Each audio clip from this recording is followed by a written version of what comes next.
चलिए स्टार्ट करते हैं।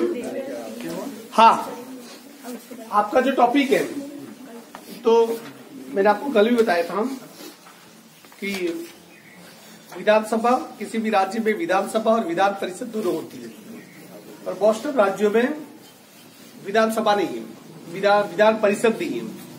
सिर्फ 7 राज्य से हैं जहां पर विधान परिषदें हैं, बाकी में नहीं है। अब देखिए यहाँ पर, इसलिए विधानसभा वाला, विधान परिषद वाला जो टॉपिक है वो आपके सिलेबस से हटा दिया है, क्रॉस कर देना। विधान परिषद का गठन, उसकी शक्तियां, उसके कार्य, मतलब विधान परिषद से रिलेटेड पूरी चीजें आपके सिलेबस से हटा दी। इसलिए बीच में वो आया था, मैंने उसे काट दिया, मैंने उसे नहीं पढ़ा रहा हूं, क्योंकि मैंने आपको जो पीडीएफ फाइल भेजी थी उस पर खुद चेक कर लेना, वो हटा दिया गया। ठीक है, चलो ये बोझ आप पे थोड़ा क्या हुआ, कम हुआ। वैसे भी राजस्थान में विधान परिषद है नहीं। हाँ, कल हमने पढ़ा था, किसके बारे में पढ़ा था कल हमने? कल हम पढ़ रहे थे अध्यक्ष के अधिकार एवं शक्तियां, लास्ट पढ़ा था। उसके पहले हमने विधानसभा का जो गठन कैसे होता है, हमने उसके बारे में पढ़ा था। तो ये विधानसभा का गठन पढ़ लिया, विधानसभा का जो अध्यक्ष होता है उसकी शक्तियां और कार्य, वो भी हमने पढ़ लिया। अब जो अभी पढ़ रहे हैं वो है विधानसभा की शक्तियां एवं कार्य। कल जो पढ़ा अध्यक्ष की शक्तियां एवं कार्य पढ़ा था, तो कल जो पढ़ा उस पे 2 ऐसे टाइप क्वेश्चन बन सकते हैं। पहले तो विधानसभा का गठन, एक क्वेश्चन वो। दूसरा बन सकता है अध्यक्ष की शक्तियां एवं कार्य, दूसरा क्वेश्चन वो। आज जो तीसरा बनेगा वो है राज्य विधानसभा की शक्तियां और कार्य, और दूसरा है राज्यपाल। आज भी कितने ऐसे टाइप क्वेश्चन बनेंगे? 2। अब इसे घर जाके आप किस रूप में करते हो, this depend on you. Clear? यहां पर देखिए, राज्य विधानसभा की शक्तियां और कार्य।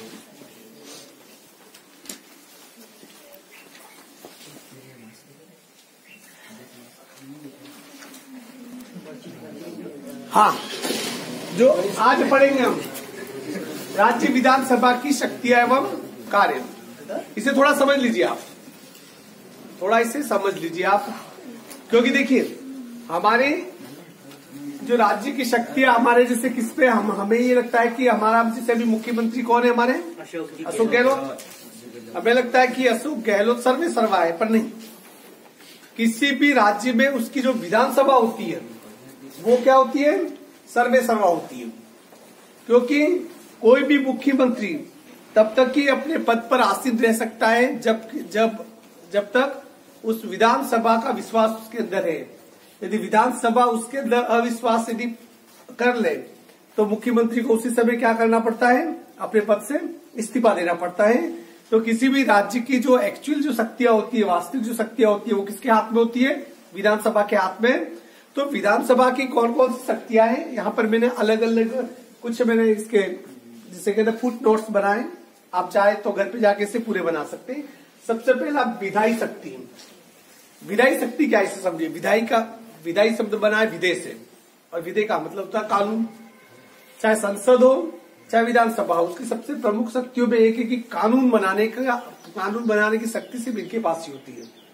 आपने देखा होगा कि अभी लव जिहाद पे कानून बना, किसने बनाया? संसद ने। आरसीसी बना, किसने बनाया? संसद ने। हाँ, क्या? लव जिहाद। इसके बारे में आपने बहुत सारा सुना होगा।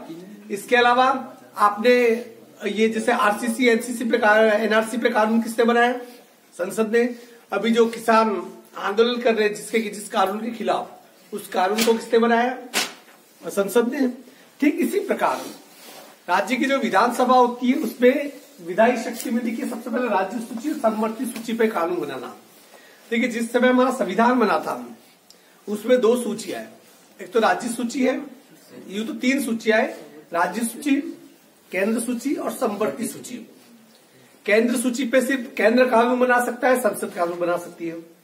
राज्य सूची के ऊपर राज्य कानून बना सकता है, चाहे तो केंद्र भी बना सकता है। मतलब केंद्र सूची में जो भी लिस्ट है उसमें सिर्फ केंद्र कानून बना सकती है, राज्य उसमें इंटरफेयर नहीं कर सकती है। पर राज्य सूची के किसी भी विषय पर केंद्र कानून बना सकती है। और एक तीसरी सूची होती है समवर्ती। समवर्ती सूची में ऐसे विषय लिए गए जिसमें केंद्र भी कानून बना सकता है और राज्य भी बना सकता है, दोनों बना सकते हैं। तो ये जो राज्य सूची और समवर्ती सूची पर कानून बनाने का काम वो कौन करता है? विधानसभा करती है। विधेयक जिससे कहते हैं कि विधेयक लाना, विधेयक प्रस्तुत करना। कोई भी कानून यदि राज्य में बनता है तो उसे पहले कहां से पास कराना पड़ता है? मतलब कानून बनता ही तब है जो वो या तो लोकसभा राज्यसभा से या विधानसभा से पारित हो। क्योंकि जो आप थानों में या जो अपने जितने भी जो रूल्स वगैरह है, इन सभी रूल्स के ऊपर यदि आप कोई देखते हो, कोई कानून देखते हो, तो उसका मतलब वो कानून किसने बनाया है? विधानसभा में। ये कारण क्या है? ये ताकत इस क्यों है? विधानसभा कहीं न कहीं प्रत्यक्ष और अप्रत्यक्ष रूप से राज्य की पब्लिक के ऊपर डिपेंड करती है।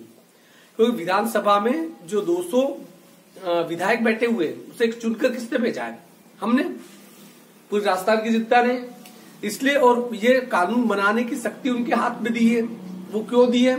क्योंकि सबको ये पता है कि वो कोई गलत यदि कानून यदि बनाएंगे विधायक, तो अंततः उन्हें किसके प्रति जिम्मेदार होना है? देश की, अपने राज्य की आबादी के प्रति। और यदि वो कोई गलत कानून बना देते हैं तो इसका मतलब ये हुआ कि जनता उन्हें क्या करेगी? सबक सिखाएगी। इस डर से वो कोई गलत कानून बना नहीं सकते, क्योंकि अप्रत्यक्ष रूप से ये जनता का डंडा उनके सर पे हमेशा रहता है। तो ये एक तो सबसे पहला काम विधायी शक्ति। इसमें देखिए कानून बनाने का प्रोसेस क्या है। आपको पता है कि कोई भी कानून बहुमत से पारित किया जा सकता है, अर्थात कि विधानसभा का विश्वास मिलना चाहिए। जैसे 200 लोगों की विधानसभा है तो उसमें 101 लोग जिसके पक्ष में होंगे वही काम होगा। यदि अविश्वास में ज्यादा प्रश्न हो जाते तो फिर वो विधेयक नहीं पास हो सकता है। क्लियर? इसके अलग अलग चरण होते हैं, इसके बारे में हम आपके चूंकि टॉपिक में नहीं इसलिए बाद में बात करेंगे। दूसरा है वित्तीय शक्ति। वित्तीय शक्ति का मतलब ये होता है कि जो बजट पारित होता है राज्यसभा में, कहां पर कितना पैसा खर्च करना है। देखिए राज्यसभा अपने जिसे विधानसभा भी अपने आप में एक बहुत बड़ी किराने की दुकान समझ लो इसे। वहां पर एक एक पैसे का हिसाब होता है, अर्थात कि विधानसभा में बजट पारित किए बिना आप 1 रुपया खर्च नहीं कर सकते हो, 1 रुपया ले नहीं सकते हो। इसलिए पूरे साल का जो आय व्यय का जो ब्यौरा होता है जिसे कि हम बजट कहते हैं, वो बजट कहां पर पारित किया जाता है? विधानसभा में। अर्थात कि हमारे पास पैसा कितना आएगा, हमसे पैसा कितना वापस जाएगा, बजट घाटे का रहेगा, किस पे कितना टैक्स बढ़ाना है, कहां पर कितना टैक्स लेना है, किसको कितनी सब्सिडी देनी है, किसानों को कितनी राहत देनी है, लाइट बिल क्या होगा, नल बिल क्या होगा, इस सब चीजों का कौन करता है? ये वित्तीय शक्ति किसके हाथ में? विधानसभा के हाथ में। और बजट जो विधानसभा में प्रस्तुत किया जाता है, जब तक विधानसभा की उसकी पूरे विधानसभा की मंजूरी नहीं होती है तब तक बजट पारित नहीं किया जा सकता है। और इसके अलावा वित्तीय विधेयक से विधानसभा में पारित हो सकता है। देखो हमारे यहाँ तो विधानसभा ही है इसलिए विधानसभा में पारित होगा, परंतु जिन 7 राज्यों में विधानसभा के साथ साथ विधान परिषद भी है, वहां पर देखिए कोई भी विधेयक होता है विधान परिषद से भी लाया जा सकता है, विधानसभा में भी लाया जा सकता है। चूंकि राजस्थान के हालात वो है ही नहीं, क्योंकि राजस्थान में सिर्फ विधानसभा ही है। तो जो वित्त विधेयक होता है जहां पर 7 राज्यों में विधान परिषदें भी है, वहां पर भी वित्त विधेयक सिर्फ किसमें लाया जा सकता है? विधानसभा में, विधान परिषद में नहीं। जैसे कि आपको पता ही है कोई भी, जैसे कि केंद्र सरकार में भी कोई भी वित्त विधेयक सिर्फ लोकसभा में लाया जा सकता है, राज्यसभा से कभी नहीं लाया जा सकता है। और उसके बारे में कोई यदि बात ये हो कि कंफ्यूजन हो तो उस कंफ्यूजन को दूर करने का काम कौन करता है? लोकसभा का अध्यक्ष करता है। ठीक इसी प्रकार यदि कोई विधेयक वित्त विधेयक है या नहीं है राज्य में, ये कंफ्यूजन दूर करने का काम कौन करता है? राज्य अपने जो इसका विधानसभा का जो अध्यक्ष होता है वो करता है। प्रशासनिक शक्ति, देखिए जो एडमिनिस्ट्रेशन की जितनी भी ताकत है वो सब किसके अंदर है? विधानसभा के अंदर। मेरे ख्याल जैसे कि देश में संसद से बढ़कर कोई नहीं, राज्य में विधानसभा से बढ़कर कोई नहीं है। ये पद तो आते जाते रहते हैं।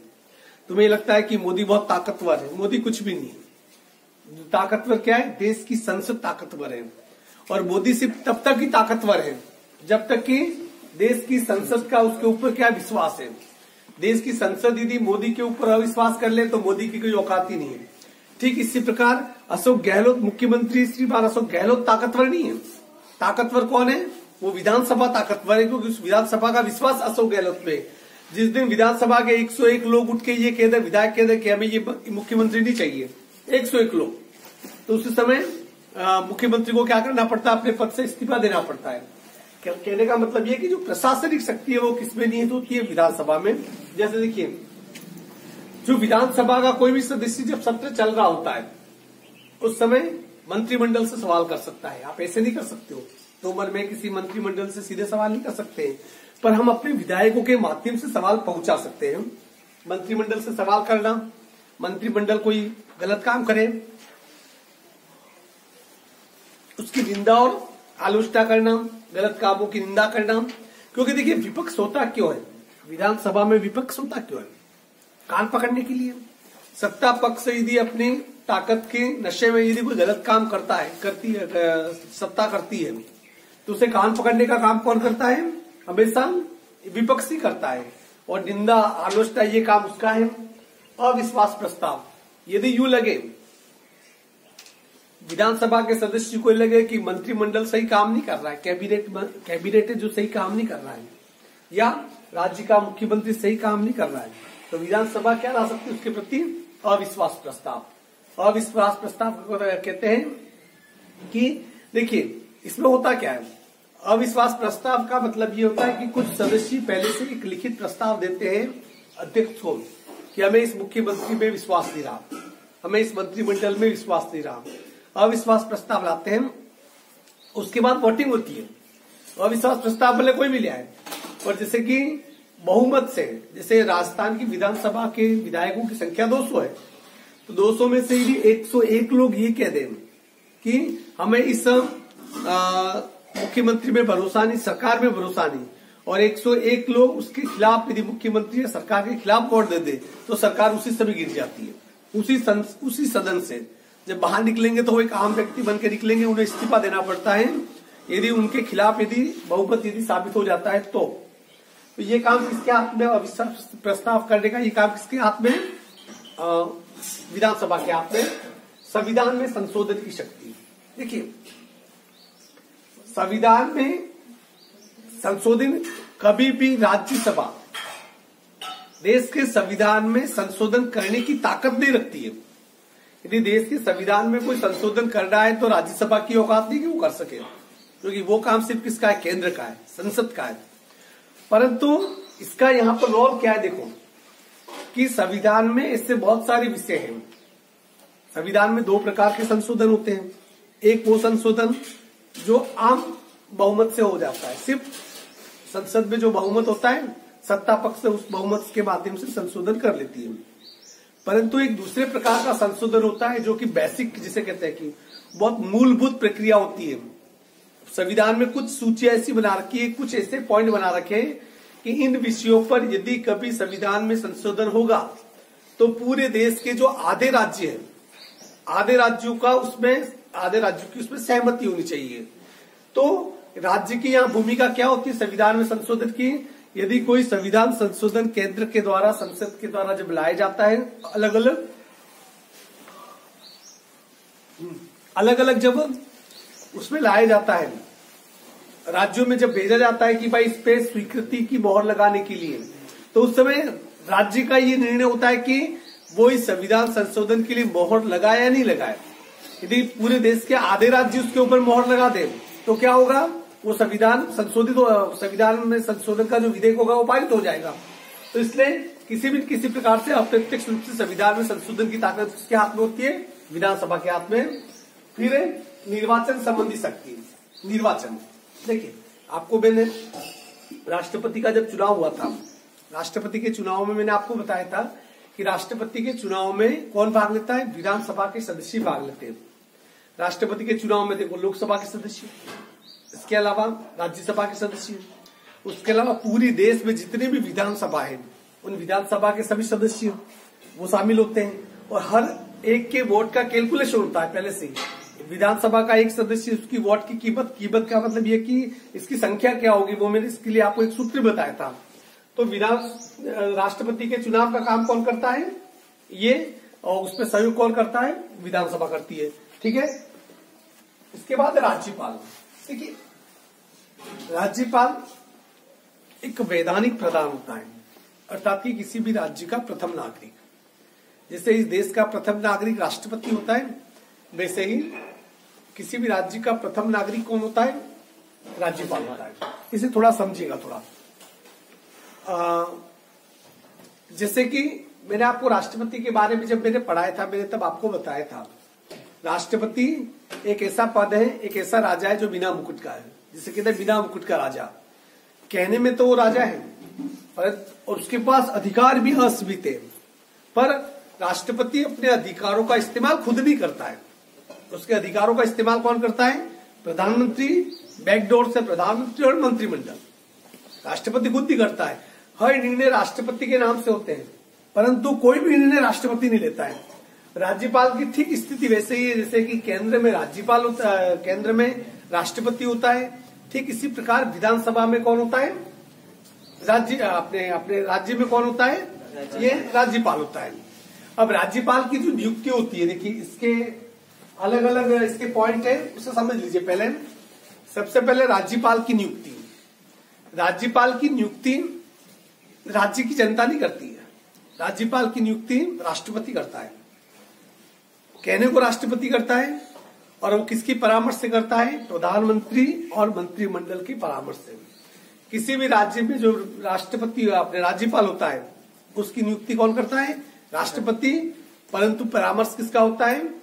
प्रधानमंत्री का और मंत्रिमंडल का। अर्थात ही प्रधानमंत्री और मंत्रिमंडल जिसे चाहेगा वो उसे क्या करता है? किसी भी राज्य में राष्ट्रपति मनोनीत कर लेता है। दूसरी तरफ कुछ स्वस्थ परंपराएं बनी हुई है राष्ट्रपति अपने राज्यपाल के लिए।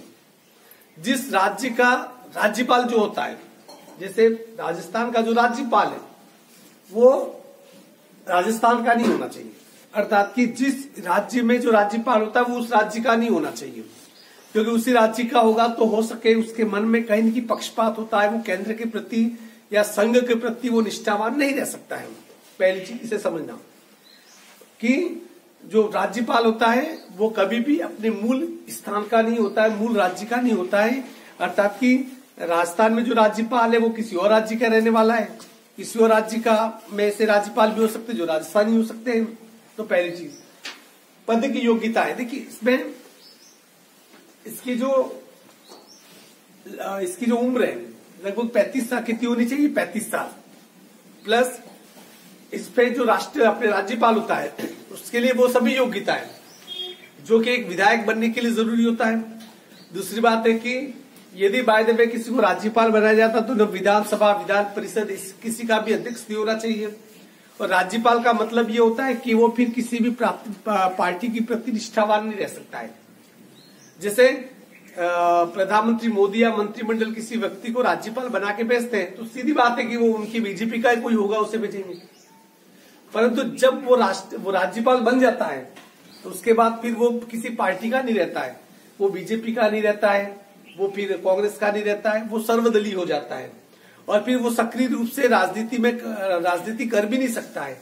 ये एक बहुत है जैसे कि देश का राष्ट्रपति है, राष्ट्रपति को देश ने चुना, सबसे बड़े पद पे बैठा दिया, वैधानिक पद पे बैठा दिया, फिर उसके बाद जो मोस्ट ऑफ जो राष्ट्रपति होते हैं वो दलीय राजनीति से दूर हो जाते हैं। जैसे आपने देखा होगा प्रणब मुखर्जी कांग्रेस के बड़े कद्दावर नेता थे और जिन्हें क्या कर दिया? राष्ट्रपति बना के भेजा, राष्ट्रपति बन गए और 5 साल राष्ट्रपति बनने के बाद अपने पद से हटे तो दलीय राजनीति से दूर हो गए।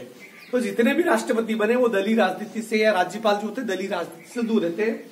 इनके जो वेतन होता है वो लगभग 1,10,000 रुपया इनका वेतन होता है राज्यपाल का और महीने का, पर उनके जो भत्ते होते हैं वो लाखों करोड़ों में होते हैं, वापस बस लाखों करोड़ों में होते हैं। देखो कितनी बड़ी विडंबना है। मैं आपको बताऊं कि यदि हमारे यहाँ कोई विधायक बन जाए और विधायक बनने के बाद 2 दिन के लिए विधायक रहे तो भी उसकी पेंशन चालू हो जाती है पूरी लाइफ टाइम।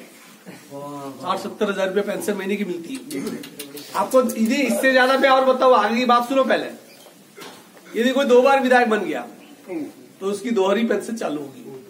कोई 3 बार बना, यदि कोई विधायक बनने के अलावा यदि कोई लोकसभा का सदस्य बन गया, एमपी बन गया, तो उसकी वो भी पेंशन चालू होगी।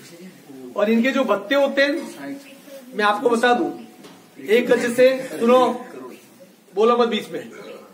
आपको आश्चर्य होगा कि जो इनकी जो तनख्वाह होती है वो मात्र 1,10,000, पर इनका जो भत्ता होता है वो एक महीने का कम से कम 30 से 40 लाख रुपए का होता होगा। और जो कैबिनेट का मिनिस्टर होता है उसकी सुरक्षा के लिए आपको नहीं पता है कि उसकी सुरक्षा के लिए कितना बड़ा खर्च होता है। कोई विवादास्पद यदि मंत्रिमंडल का सदस्य हो और उसे Z+ की यदि सुरक्षा दे दी जाए तो Z+ की सुरक्षा देने का मतलब ये होता है कि महीने का उसके ऊपर 2 से 3 करोड़ का अतिरिक्त खर्चा सरकार कर रही है। इनका जो टेलीफोन बिल का भत्ता होता है वो 40,000 रुपये से ऊपर होता है। यात्रा भत्ता ये इतना आप सोच भी नहीं सकते हो। तो ये सभी इनके वेतन और भत्ते और वेतन के अलावा भी इन्हें क्या मिलते, भत्ते मिलते हैं। अब देखिए राज्यपाल की शक्तियां एवं कार्य। राज्यपाल दिखने में तो राज्यपाल की बहुत सारी शक्तियां होती है, पर इसकी स्थिति राष्ट्रपति की तरह ही होती है। मैंने आपको पहले बता दिया था कि राष्ट्रपति जिस प्रकार से कि बिना मुकुट का राजा होता है, ठीक राज्यपाल की भी स्थिति यही है। पहली चीज कार्यपालिका शक्ति। इसमें देखिए क्या है, कार्यपाली राज्यपाल की प्रमुख भूमिका होती है। जिस राज्य का राज्यपाल होता है, जब जैसे कि विधानसभा के चुनाव हुए राजस्थान में जैसे विधानसभा के चुनाव हुए तो उसमें जो बहुमत, जिस पार्टी को बहुमत मिला है उस पार्टी के नेता को मुख्यमंत्री पद के लिए आमंत्रित करता है। जैसे देखिए यहाँ पर कांग्रेस को बहुमत मिला तो कांग्रेस ने सबसे पहला जिस दिन दूसरे काउंटिंग हुई और बहुमत मिला, उससे अगले दिन उन्होंने अशोक गहलोत को क्या किया, अपने पार्टी का प्रमुख चुन लिया। जैसे प्रमुख चुन लिया तो फिर राज्यपाल उस प्रमुख को क्या करता है, सरकार बनाने के लिए आमंत्रित करता है, मतलब मुख्यमंत्री की नियुक्ति करता है। देखो यहाँ पर यदि किसी को स्पष्ट बहुमत मिल गया तो उसे बुलाना ही पड़ेगा, पर ये राज्यपाल की शक्तियां एक विशेष मौके पे बहुत ज्यादा ताकतवर हो जाती है, जहां उसे स्वविवेक का प्रयोग करना होता है। यदि किसी भी पार्टी को यदि बहुमत नहीं मिला हो, जिसे कहते हैं त्रिशंकु विधानसभा, उस कंडीशन में राज्यपाल के विवेक के ऊपर निर्भर करता है कि उसमें से किस पार्टी को वो सरकार बनाने के लिए आमंत्रित करे। तो वो मुख्यमंत्री की नियुक्ति का काम कौन करता है, राज्यपाल करता है। और एक बार मुख्यमंत्री की नियुक्ति के बाद मंत्रिमंडल की नियुक्ति, देखो मंत्रिमंडल की नियुक्ति देखा जाए तो राज्यपाल करता है, परंतु मुख्यमंत्री की नियुक्ति करने के बाद मंत्रिमंडल की नियुक्ति उस मुख्यमंत्री की सलाह पर राज्यपाल करता है। राज्यपाल सिर्फ क्या लगाता है, मोहर लगाता है। आपने मुख्यमंत्री को नियुक्त कर दिया, उसे शपथ दिलवा दी, मंत्रिमंडल के जो सदस्य है मुख्यमंत्री एक पीछे से पर्ची देगा, ये व्यक्ति मेरे ये मंत्रिमंडल के सदस्य होने चाहिए, तो राज्यपाल उन्हें क्या करता है, उसकी शपथ दिलवाता है। अधिवक्ता जो हमारी पैरवी करता है राज्य सरकार की तरफ से, उसकी नियुक्ति। जो लोक सेवा आयोग होता है जैसे RPSC, राजस्थान जिसे RPSC कहते हैं, राजस्थान पब्लिक सर्विस कमीशन, राज्य लोक सेवा आयोग, जो कि सभी परीक्षा आयोजित करवाता है, RSL लगाकर सभी परीक्षाएं, उसका जो हेड ऑफ होता है उसकी नियुक्ति का अधिकार किसके पास होता है, राज्यपाल के पास होता है। मुख्यमंत्री को पद से हटाना, यदि कभी राज्यपाल को यदि ये लगे, देखो ये राज्यपाल की ये एक ऐसी शक्ति है जिसका बहुत ज्यादा दुरुपयोग इस देश में हुआ है। मुख्यमंत्री को पद से हटाने का मतलब ये होता है, क्योंकि देखो राज्यपाल की नियुक्ति कौन करता है, राष्ट्रपति, संसद, प्रधानमंत्री। जिससे वायदे में मान लीजिए कि प्रधानमंत्री है, अभी दिल्ली में प्रधानमंत्री कौन है, बीजेपी का है। और जैसे कि राज्य में अभी राजस्थान में सरकार किसकी है, कांग्रेस की। यदि यहाँ पर कुछ ऐसा वैसा हो जाए, कोई दंगे भड़क जाए, ऐसा कुछ हो जाए, और केंद्र में चूंकि बीजेपी की सरकार है, यहाँ पर कांग्रेस की सरकार है, या कई बार ऐसा होता था कि पहले 60-70 सालों तक केंद्र में कांग्रेस की सरकार रहती थी, राज्यों में बीजेपी की सरकार रहती थी, और उस राज्य में कोई भी छोटी मोटी घटना हो जाती थी तो जो राष्ट्रपति होता था उस राज्य में राष्ट्रपति शासन लगा देता था, मतलब मुख्यमंत्री को अपने पद से हटा देता था। ये एक ऐसी जो ताकतवर है, राज्यपाल सिफारिश कर दे कि इस राज्य में कानून व्यवस्था बिगड़ रही है और ये व्यवस्था इनसे संभाले नहीं संभल रही है, इसलिए मुख्यमंत्री को हटा दिया जाए, तो राष्ट्रपति सिर्फ एक लाइन लिखकर उस राज्य की जो विधानसभा होता है उसे भंग कर सकता है, राष्ट्रपति शासन जिसे कहते हैं, और अनुच्छेद 356 कहते हैं, जो सबसे ज्यादा उपयोग इसका दुरुपयोग किया है। ये सबसे प्रमुख ताकत होती है किसकी, राज्यपाल की। विधायी शक्ति, विधायी शक्ति का मतलब होता है कि राज्यपाल अधिवेशन बुलाता है, विधानसभा की जो अधिवेशन है उसे बुलाने का काम कौन करता है, मुख्यमंत्री, राज्यपाल करता है, परंतु वो मुख्यमंत्री की सलाह से ही करता है। दूसरी बात है उस अधिवेशन को स्थगित करना, ये काम भी किसका होता है, राज्यपाल का होता है। विधानसभा विधानसभा को भंग करने का काम भी कौन करता है? राज्यपाल कर सकता है। इसके अलावा जो पहली बैठक को संबोधन, जैसे सरकार बनी, जैसे चुनाव हुए, बहुमत दल का व्यक्ति मुख्यमंत्री बनता है, जैसे सरकार बनती है, तो पहला जो सत्र होता है, जो पहली बैठक होती है विधानसभा की, उस सभा को कौन संबोधित करता है? राज्यपाल संबोधित करता है। जिसे कहते हैं कि राज्यपाल का अभिभाषण। परंतु वो अभिभाषण खुद का लिखा हुआ नहीं होता है, वो लिख के कौन देता है? मुख्यमंत्री और मंत्रिमंडल, सरकार। वो सरकार की क्या मंशा है, क्या इच्छा है, उसकी घोषणा कौन करता है? राज्यपाल करता है। इसके अलावा विधेयक पर स्वीकृति, कोई भी विधेयक कानून बनने के पहले यदि विधानसभा प्रस्तावित कर दे तो विधेयक किसके पास जाएगा? राज्यपाल के पास। अब राज्यपाल उसे स्वीकृत या अस्वीकृत कर सकता है। राज्यपाल को लगे कि नहीं यार विधेयक सही नहीं बना तो अस्वीकृत कर सकता है, परंतु विधानसभा जब दूसरी बार भी उसे स्वीकृत करके वापस भेज दे तब राज्यपाल को क्या करना पड़ेगा? साइन करने ही पड़ेंगे। दूसरी बार विधेयक को लौटा नहीं सकता राज्यपाल, सिर्फ एक बार लौटा सकता है। और उसके बाद अध्यादेश जारी करना। देखिए अध्यादेश जारी करना, इसे थोड़ा समझ लीजिए आप। अध्यादेश का मतलब ये होता है कि जैसे आपने अभी देखा होगा, अभी संसद नहीं चल रही थी, अभी कोरोना काल है, संसद की बैठकें नहीं होती, सत्र नहीं चल रहा है, परंतु जो अभी पूरे देश में जो कृषि कानून लागू किए, संसद में डिबेट नहीं हुई है, राष्ट्रपति ने क्या कर दिया? अध्यादेश लगा दिए, अध्यादेश जारी कर दिया। मंत्रिमंडल और प्रधानमंत्री ने, उन्हें लगा कि ये कानून बहुत जरूरी है किसानों के लिए, किसानों की भलाई के लिए, तो उन्होंने राष्ट्रपति के पास भेजा। अध्यादेश अपने आप में एक विधेयक होता है, परंतु किसी भी विधेयक को बनाने के पहले, किसी भी कानून को बनाने के पहले सबसे पहली बात है कि संसद में या राज्य विधानसभा में डिबेट होनी चाहिए। उसमें विधानसभा या संसद में विचार विमर्श होना चाहिए। परंतु कई बार हालात ऐसे होते हैं कि संसद या विधानसभा का सत्र नहीं चल रहा हो किसी कारणवश, और देश में या राज्य में किसी कानून की बहुत अर्जेंट जरूरत पड़े, तो फिर वो क्या करता है कि मुख्यमंत्री या मंत्रिमंडल होता है, राज्यपाल के माध्यम से एक अध्यादेश जारी कर लेता है, और वो अध्यादेश 6 महीने तक लागू रह सकता है। परंतु उस 6 महीने के बाद जो अध्यादेश होता है, जब भी विधानसभा सत्र बुलाया जाएगा, उस अध्यादेश के ऊपर उन्हें स्वीकृति विधानसभा की लेनी जरूरी होती है। यहाँ पर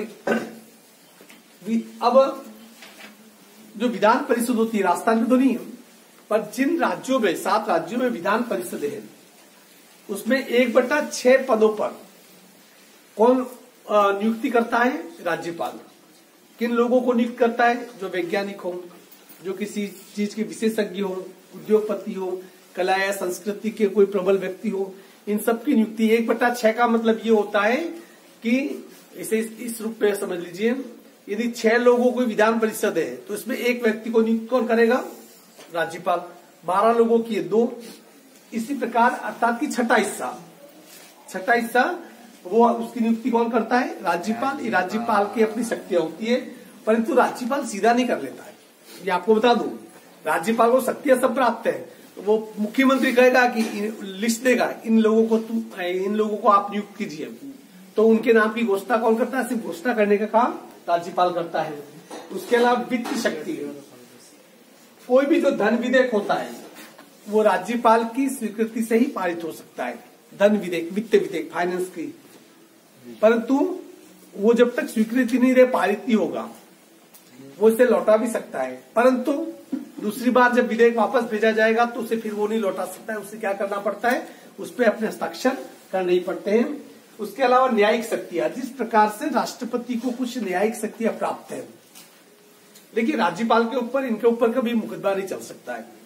राज्यपाल जो होता है, यदि राज्य में किसी ने हाईकोर्ट ने, उच्च न्यायालय ने किसी को इसे सजा दे दी हो, उस सजा को कम करना, उसे माफ करना, ये किसके हाथ में हो सकता है?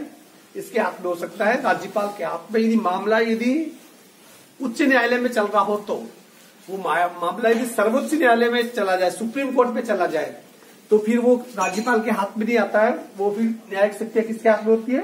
राष्ट्रपति के हाथ में। ठीक है ना? तो ये पढ़ा आपने। इसका एक आध और अन्य शक्तियां और रहेगी थी राज्यपाल की, वो कोई खास नहीं है। इसमें 2 क्वेश्चन बने आज। कौन सा? एक तो ये और दूसरा ये, विधानसभा की शक्ति एवं कार्य, दूसरा है राज्यपाल की शक्ति एवं कार्य। तो उम्मीद करता हूं आप घर जाके इसे थोड़ा पढ़ेंगे। इसके नोट्स बना देना, क्योंकि 2 कल ऐसे टाइप क्वेश्चन, कल 2 तैयार हो गए, 2 आज तैयार हो गए, 2 कल तैयार हो जाएंगे और आपका ये टॉपिक क्लियर। 8 नंबर का, कितने नंबर का? 8 नंबर। मतलब हर गुजरता हुआ दिन बहुत सारे नंबर आपको देके जा रहा है, बट डिपेंड ऑन यू कि आप उसे कितना ले रहे हो। क्लियर? 2 मिनट का ब्रेक लेता हूँ मैं, गला बैठ